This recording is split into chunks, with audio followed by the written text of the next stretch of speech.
Good evening. I hope this video finds you well. We are smack dab in the middle of Genesis. Me personally, I'm out of school for the week, and then I'll start summer school next week. But we're going to get going in Genesis 32. As Jacob started on his way again, angels of God came to meet him. When Jacob saw them, he explained, "This is God's camp." So he named the place Mahanaim. In this chapter, we're going to see some interactions with non-human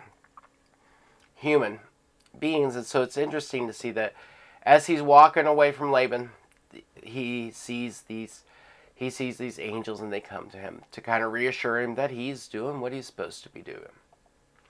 Then Jacob sent messengers ahead to his brother Esau, who was living in the region of Seir in the land of Edom. He told him, "Give this message to my master Esau. Humble greetings from your servant Jacob. Until now I have been living with Uncle Laban, and now I own cattle, donkeys, flocks of sheep and goats, and many servants, both men and women. I have sent these messengers to inform my lord of my coming, hoping that you'll be friendly to me." After delivering the message, the messengers returned to Jacob and reported, "We have met your brother Esau, and he is already on his way to meet you with an army of 400 men. Jacob was terrified at the news. He divided his household along with the flocks and herds and camels into two groups. He thought, if Esau meets one group and attacks it, perhaps the other group can escape. You look at the tone of the letter. It's not haughty. It's more like, hey, very humble, trying to seek reconciliation. Then Jacob prayed, "O God of my grandfather Abraham, and God of my father Isaac, O Lord, you told me, return to your land and to your relatives, and you promised me I will treat you kindly.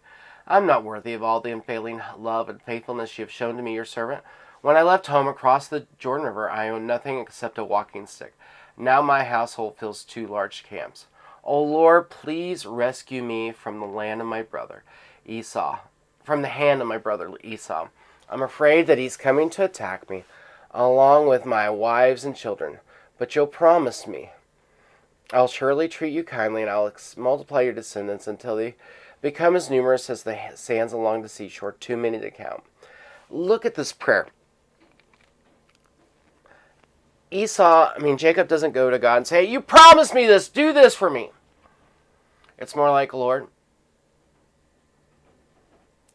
you told me to go, I'll surely treat you kindly. I'm scared. Please protect me as you promised you would." Jacob stayed where he was for the night. Then he selected these gifts from his possessions to present to his brother Esau. 200 female goats, 20 male goats, 200 ewes, 20 rams, 30 female camels with their young, 40 cows, 10 bulls, 20 female donkeys, and 10 male donkeys. He divided these animals into herds and assigned to each different servants. Then he told his servants, "Go ahead of me with the animals, but keep some distance between the herds." He gave these instructions to the men leading the first group. "When my brother Esau meets you, he will ask, 'Whose servants are you? Where are you going? Who owns these animals?' You must reply, 'They belong to your servant Jacob, but they are a gift for his master Esau. Look, he is coming right behind us.'" Jacob gave the same instructions to the second and third herdsmen, and to all who followed behind the herds. "You must say the same thing to Esau when you meet him. And be sure to say, 'Look, your servant Jacob is right behind us.'" Jacob thought, "I will try to appease him by sending gifts ahead of me. When I see him in person, perhaps he'll be friendly to me." So the gifts were sent on ahead while Jacob spent that night in the camp. He's preparing to meet Esau. He knows Esau's angry with him. That's how he has felt last time he encountered him 20 years ago. But he's trying to hopefully maybe soften his heart a little bit. But that night, during the night, Jacob got up and took his two wives, his two servant wives, and his 11 sons, and crossed the Jabbok River with them. After taking them to the other side, he sent over all his possessions. This left Jacob all alone in the camp, and a man came down and wrestled with him until the dawn began to break. When the man saw that he would not win the match, he touched Jacob's hip and wrenched it out of his socket.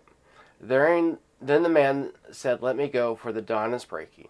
But Jacob said, "I will not let you go unless you bless me." "What is your name?" the man asked. He replied, "Jacob." Your name will no longer be Jacob, the Lord told him. From now on you'll be called Israel, because you have fought with God and with men and have won. Please tell me your name, Jacob said. Why do you want to know my name? The man replied. Then he blessed Jacob there. Jacob named the place Peniel, which means face of God, for he said, I've seen God face to face, yet my life has been spared. The sun was rising as Jacob left Peniel, and he was limping because of the injury to his hip. Even today, the people of Israel don't eat the tendon near the hip because of what happened that night when the men strained the tendon of Jacob's hip. Now, here's what's interesting about this. Jacob gets a name change. And God did it. And it wasn't it went from Jacob, which means deceiver or healed, to fights God. And it's interesting to me because Israel becomes the name of the nation. And maybe I'm reading more into it or not, but it's just interesting to me. Shall we pray?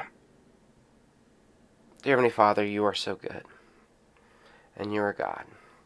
Lord, there's people listening to this Bible study and the comments and stuff, Lord. Lord, if they're struggling with knowing you, Lord, send people beside them. Lord, if there's people struggling with health, Lord, just touch them in a very special way. If they're struggling spiritually or mentally, Lord, please touch them in a very special way. Lord, I love you and I praise you and I thank you for all you are. In your most awesome and heavenly Son's name, Jesus. Well, next week, we're going to talk about Genesis 33. Be praying for our church, in your church, and praying for those that need it. Your most awesome. Thank you for, thank you for listening.